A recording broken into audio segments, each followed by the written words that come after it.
ಪತಿಯನ್ನು ಕೊಂದು ಮನೆಯ ಸ್ನಾನಗೃಹದ ನೆಲದಡಿಯೇ ಹೂತು ಹಾಕಿದ ಪತ್ನಿ.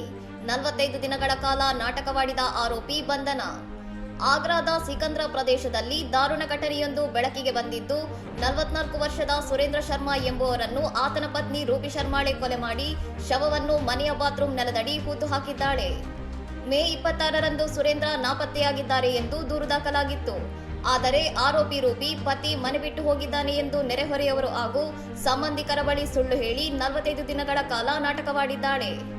ಘಟನೆಯ ದಿನ ತನ್ನ 2 ಹೆಣ್ಣು ಮಕ್ಕಳನ್ನು ದೂರದ ಸಂಬಂಧಿಕರ ಮನೆಗೆ ಕಳುಹಿಸಿದ ರೂಪಿ ಪತಿಗೆ ನಿದ್ರೆ ಮಾತ್ರೆ ಬೆರೆಸಿದ ಕೀರು ಕುಡಿಸಿ ಪ್ರಜ್ಞೆ ತಪ್ಪಿದ ಬಳಿಕ ಕತ್ತು ಹಿಸುಕಿ ಕೊಂದಿದ್ದಾಳೆ. ಕೃತ್ಯದ ಬಳಿಕ ಬಾತ್ರೂಮ್ನಲ್ಲಿ ಗುಂಡಿ ತೋಡಿ ಶವ ಹೂತು ಯಾವುದೇ ಸುಳಿವು ಸಿಗದಂತೆ ಸಿಮೆಂಟ್ನಿಂದ ನೆಲವನ್ನು ಮುಚ್ಚಿದ್ದಾಳೆ. ಪೊಲೀಸ್ ತನಿಖೆಯ ವೇಳೆ ರೂಬಿಯ ನಡವಳಿಕೆಯಲ್ಲಿ ಅನುಮಾನ ಕಂಡುಬಂದಿದ್ದು, ಆಕೆಯ ಸೋದರ ಮಾವ ನೀಡಿದ ಸುಳಿವಿನ ಮೇರೆಗೆ ಪೊಲೀಸರು ಕಟ್ಟುನಿಟ್ಟಿನ ವಿಚಾರಣೆ ನಡೆಸಿದಾಗ ಕೊಲೆ ಪ್ರಕರಣ ಬಯಲಾಗಿದೆ. ಪೊಲೀಸರು ಸ್ನಾನಗೃಹದ ನೆಲವನ್ನು ಒಡೆದು ಸುರೇಂದ್ರ ಅವರ ಮೃತದೇಹವನ್ನು ಹೊರತೆಗೆದಿದ್ದು, ಆರೋಪಿ ರೂಪಿಯನ್ನು ಬಂಧಿಸಿ ಕಾನೂನು ಕ್ರಮ ಕೈಗೊಂಡಿದ್ದಾರೆ. ಇನ್ನಷ್ಟು ಸುದ್ದಿಗಳಿಗಾಗಿ ನೋಡ್ತಾ ಇರಿ ಸೌರಂ ಟಿವಿ.